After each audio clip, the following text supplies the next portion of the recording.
Guys, welcome back. It's day 2. We got the exhaust in this truck. We have the tune in this truck. It's technically a basic delete right now, but we're gonna go the extra mile. We're going to get the EGR out from under the hood, do the Dieselr Plate-Off Kit. Then we're gonna take the crankcase filter. We're getting rid of it and we're installing a crankcase upgrade, delete, whatever you wanna call it. It'll vent to atmosphere. You will never have a problem with this thing pushing seals out of it or the upper oil pan gasket if you do that. So we're gonna install all of that. We did run into some complications though. One of the pipes, I think the one right at your feet there, that goes underneath the hood into the EGR broke the bolts off in the actual valve cover. So we're gonna have to extract those. Hopefully they extract nice, but other than that, everything's going really well. So I'm gonna pull this EGR out of here now and I guess cue montage.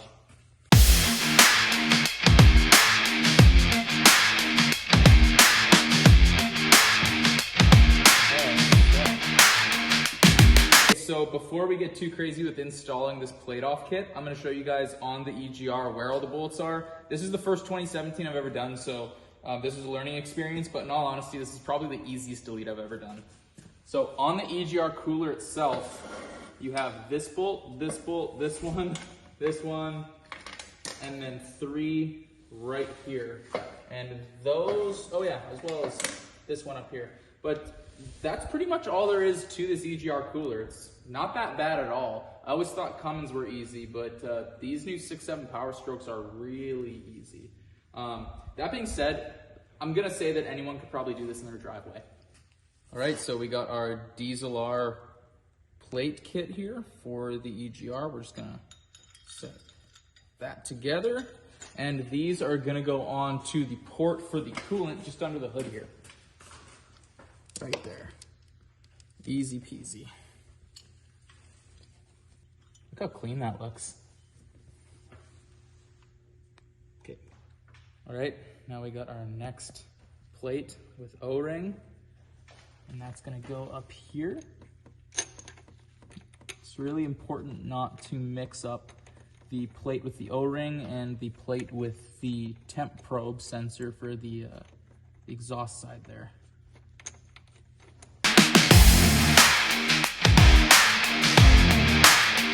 All right, guys, that is our EGR delete final product.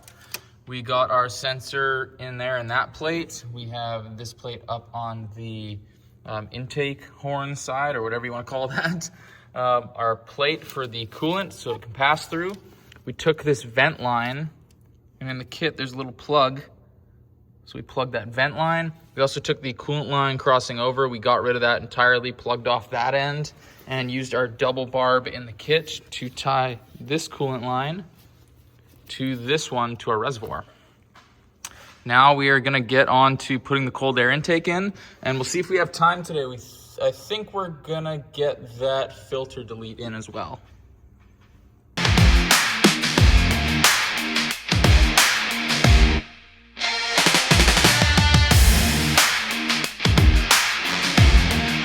It's all back together. EGR delete's done. Cold air intake is done. We just threw some coolant in it. Now she's gonna fire it up and we'll let the coolant cycle.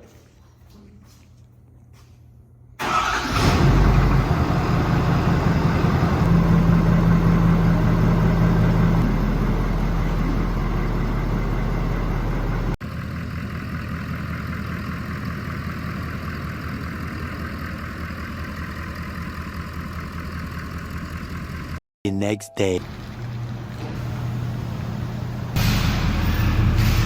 Alrighty, getting set up.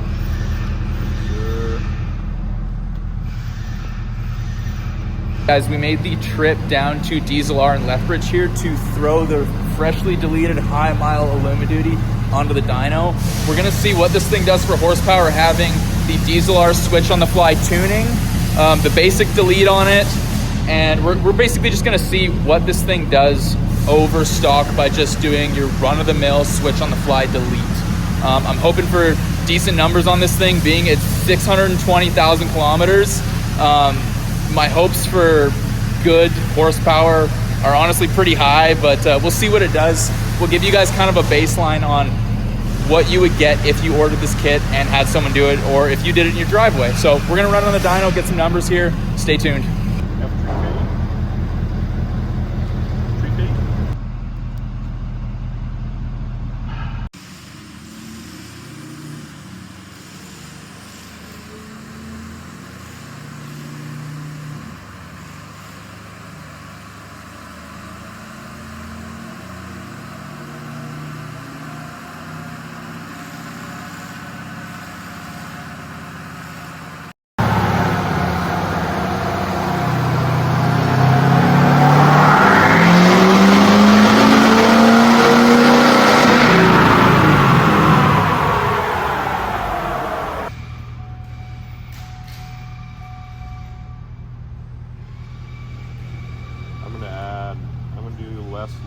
see if we pick up or what, because it seemed like it pulled pretty hard through there.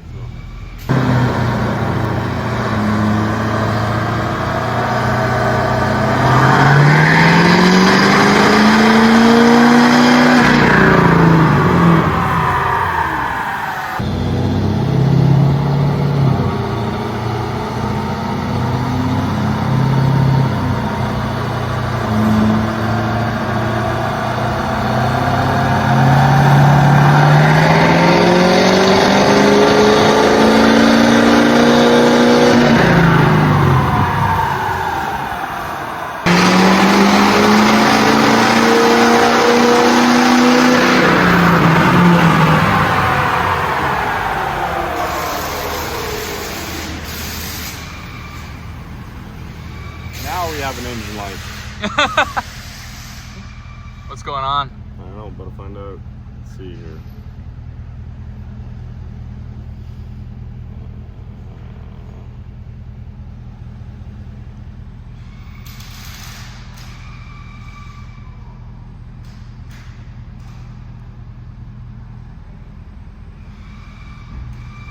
Oh yeah, we're losing hardcore rail. Classic CP4. Yeah. Well, it does have... That's why we're not picking up horsepower. Yeah, 627 on it, so I'm pretty sure this has the original CP4 in it, so... That or it's a lift pump. I don't know if I logged the lift pump on it. It didn't.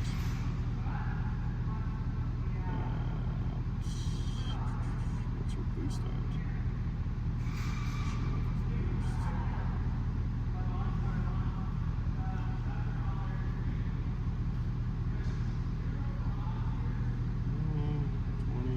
So this on the pull, it falls, the purple is the actual, white is desired, so it falls at perfectly, it comes up right in where when I'm in load here, and then the purple line just drops off, and where my white is still up top. So we're losing rail either from a lift pump or injection pump, but either way, this thing's not going to make the right amount of power. So what you're telling me is probably put a DCR into this truck and a lift pump, and then come back and we'll get some more pulls on it. And then with the DCR, you'll have a little more power as well, just because the DCR is actually puts out a lot more fuel than a stock CP4 does. So. Okay, fair.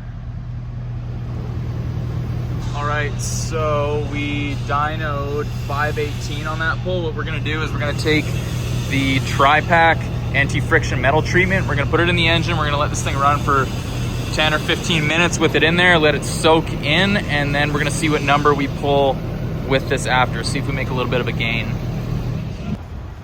What's also not helping our numbers here is we have a bit of a leak coming off of that plate. We had the studs break off inside of the actual bit of the head there. So we had to weld 2 studs, try to get them to seal as best as possible. Obviously, they did not seal all that great. So that's going against us too, but we'll get that fixed when we get back to the shop.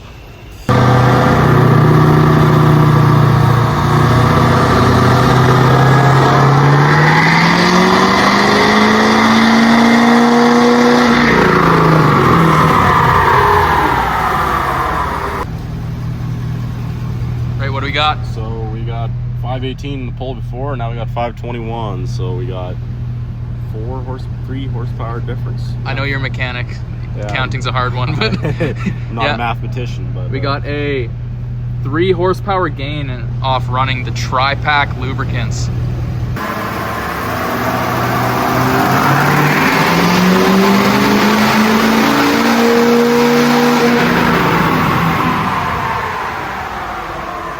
Smoking deal.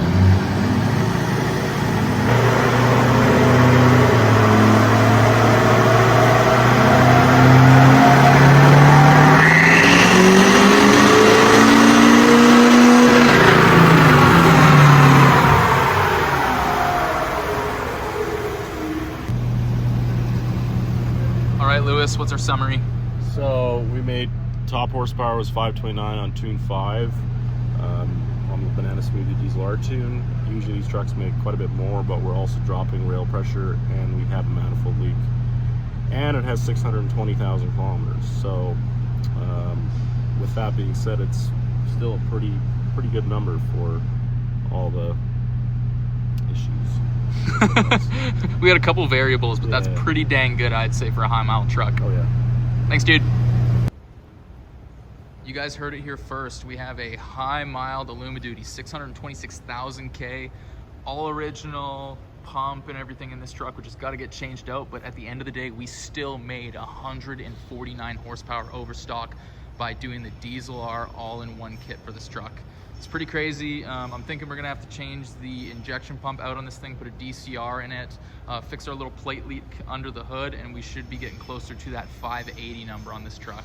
If you guys need any diesel parts, make sure to go to Dieselr's website, use code BOOSTED6, and next thing you know, maybe you'll be on the dyno doing your truck. Remember to drop a like, subscribe, and we'll just keep making videos like this for you guys. See you next time.